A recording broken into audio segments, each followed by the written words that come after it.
Le toxoplasme est un parasite présent dans le monde entier, mais dont la prévalence varie en fonction des habitudes alimentaires. C'est une zoonose dont l'hôte définitif est le chat.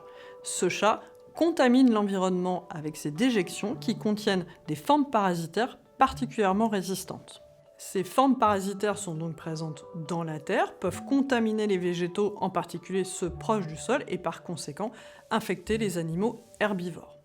En France, les facteurs de risque d'infection avec le toxoplasme sont la consommation de viande crue ou insuffisamment cuite, l'hygiène non optimale des mains ou des ustensiles de cuisine, et la consommation de crudités mal lavées, en particulier celles qui poussent près du sol comme les salades ou les herbes aromatiques. Quels sont les signes cliniques de la toxoplasmose ?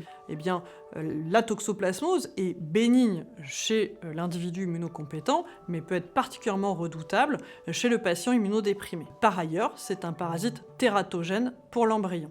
Le plus souvent, chez le patient immunocompétent, cette infection passe inaperçue. Elle est totalement asymptomatique. Lorsqu'elle est symptomatique, on peut retrouver un fébricule, des polyadénopathies qui peuvent persister plusieurs semaines, des myalgies, des céphalées, parfois une éruption maculo-papuleuse et dans 5 à 10% des cas, une choriorétinite.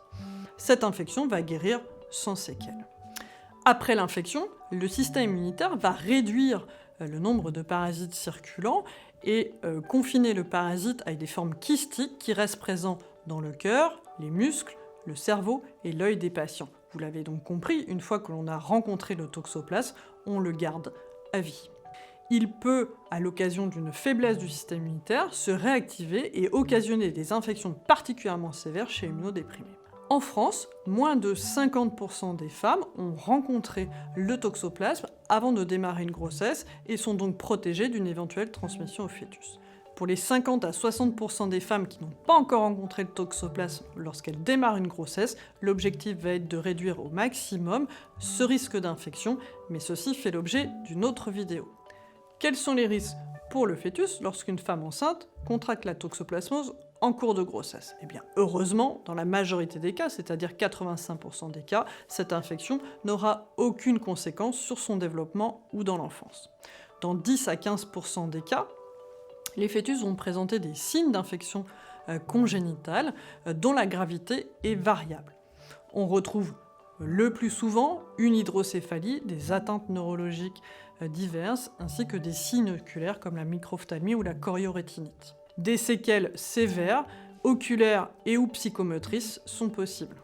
Le diagnostic de la toxoplasmose repose sur la sérologie et les conseils d'hygiène doivent être donnés aux femmes enceintes séronégatives afin de réduire le risque d'infection en cours de grossesse.